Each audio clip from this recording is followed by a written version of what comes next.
Microsoft quietly announced that it's going to extend the life of the Xbox One.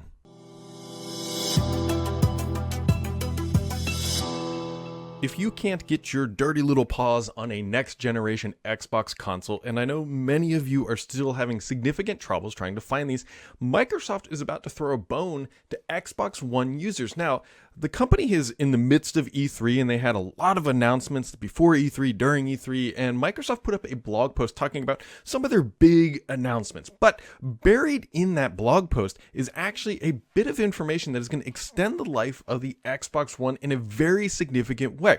This summer, Microsoft is going to be launching Flight Simulator. I believe it's coming at the end of July, and there's also going to be a Top Gun theme to this as well. But that being said, this game is going to be a next generation title only, meaning it's only going to natively run on the Xbox Series X or S. But Microsoft has quietly announced that if you have an Xbox One, you will eventually be able to play the game as well. And this is really smart. So to dig out the quote specifically, Microsoft says, "For millions of people who play on Xbox One consoles today, we're looking forward to sharing more about how we will bring many of these next-gen games, such as Microsoft Flight Simulator, to your console through Xbox Cloud Gaming, just like we do with mobile devices and tablets and browsers."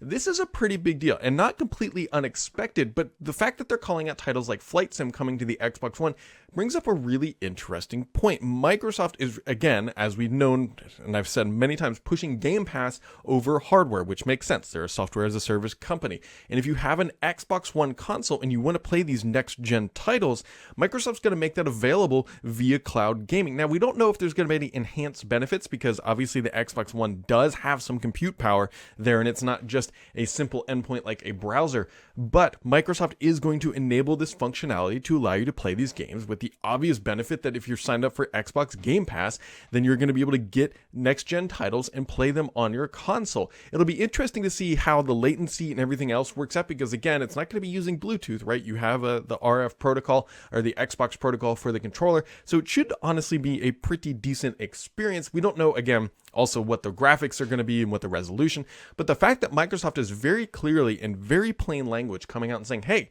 if you have an older Xbox console, you're going to be able to play next-gen games without buying a next-gen console. It's a really smart approach because, again, Microsoft's goal for the year is to get more people into Xbox Game Pass, not to sell more hardware. And let's be honest about the hardware, it's already selling, and so they're not having any issues filling that, but what they want to do is add more people to Game Pass. And so this is a really smart and interesting way to do it. And while Microsoft is definitely not killing the console, Microsoft has already clearly said they're going to continue to build hardware that is in their DNA, that is where they're going to go, and that's going to be the best way to play Xbox content. The reality here is that Microsoft is making it also very clear that, hardware isn't the way that Microsoft wants to sell Xbox Game Pass. They're not trying to force you to buy a console and then buy the subscription. They really just want you to buy the subscription because that is a big win for them. And this is another way for Microsoft to tap into a potential market that may not want to buy a next-gen console but wants to play those games. They already have a very large and loyal fan base with the Xbox hardware. And so this is them trying to extend the life of an older console, which that's honestly just a good thing. I mean, you have all this hardware, so why not make use of it in all these endpoints? We don't have specifics on when exactly all of this will be coming to life. We know that iOS, xCloud, or cloud gaming will be coming soon, and browser will, I believe, be coming even sooner, but we shouldn't have to wait too much longer for those features to unlock for everybody. And so, again, this is just an expansion of Game Pass, an expansion of potential users that could access the service. Microsoft is doing everything in their power right now to remove that barrier of entry into Game Pass, right? They're bringing it to TVs. They're going to be building their own streaming hardware that we don't quite know what it looks like. They're bringing it natively to TVs. They're bringing it to older consoles. They're bringing it to current consoles. They're bringing it to every conceivable endpoint. The only thing that's missing maybe are like infotainment centers in cars, but hey, I've already shown a video where you can play it in a Tesla, and it wouldn't surprise me. Maybe they should team up with Ford someday. Microsoft actually previously had a really good relationship with Ford under Steve Ballmer, and maybe it eventually lands there. I'm not quite sure yet. The deals, the cellular connection, driving, and all that stuff might be a little too much for cloud gaming, at least as of right now. But we will see. Maybe one day it ends up in the automobile. So it's just generally good announcements or good policy, at least for Microsoft right now, to bring it to everywhere. Other things that Microsoft has announced this week, even though we just came off the E3, is that the June Xbox Xbox update is now rolling out to just about everybody. And at a high level look here, we've got speech to text and text to speech in party chat. So this is a really inclusive feature that is quite good. And so it gives you just more options to engage and communicate with people in your party that may have hearing difficulties or anything else. Just a really good feature. You can now reorder groups in the guide. There's also official posts in the Xbox mobile app. And I will tell you that these official posts look like absolutely like stories that you see on Instagram or fleets on Twitter or whatever they're called on Facebook. And I'm sure LinkedIn has something and I can't even think of what they're called. They should be called like water cooler events.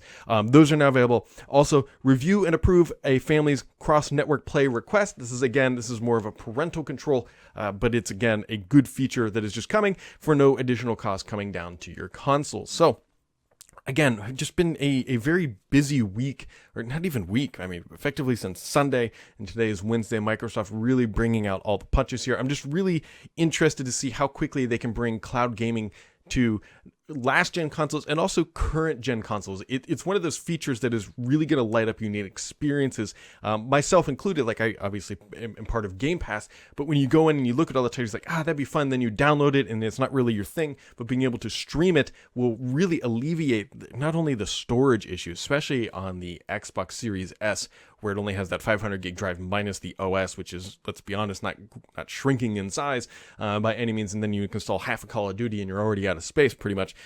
So the streaming aspect on even current gen, is that the right way to say it? I guess on the Series S and X is going to be a big value as well. So that functionality is really cool. Also really curious to see how Microsoft approaches. Remember, they told us that they're putting the Series X boards into the servers, which is a significant upgrade over the current, or I should say last gen, I guess, Xbox boards that are in their servers, which will enable higher fidelity, better frame rates, and everything else. Not to mention gives Microsoft additional capacity to add more users to cloud gaming without adding additional stress to the potential hardware. So a lot of things still on the horizon. Yes, Microsoft has launched a bunch of stuff. Yes, E3 has come and gone and they've announced a bunch of titles, but now we need to see and wait, as Microsoft made a lot of promises at E3, especially related to Game Pass, coming to all these different endpoints, all these games launchings. Now we're in that scenario of waiting for these promises to materialize. Microsoft, specifically in the Xbox org, has done a really good job of making promises and then actually delivering upon them in a reasonable amount of timeline.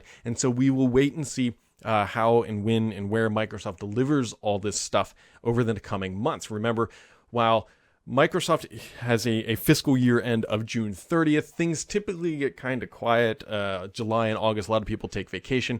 And then right before you know it, we're back into effectively the holiday season where Microsoft is going to want to deliver a bunch of titles and content and material to, again, prop up the Xbox brand right before the holiday shopping season so that parents go out and buy consoles. And so be on the lookout for what Microsoft does here over the coming summer months. It's getting, I was about to say getting exciting. There's a lot of things in the Windows world or Microsoft world that are exciting. Like we just got Windows 11, we've got these new Xbox features and all that stuff. So as always, folks, keep it subscribed here because the only BS on this channel is me.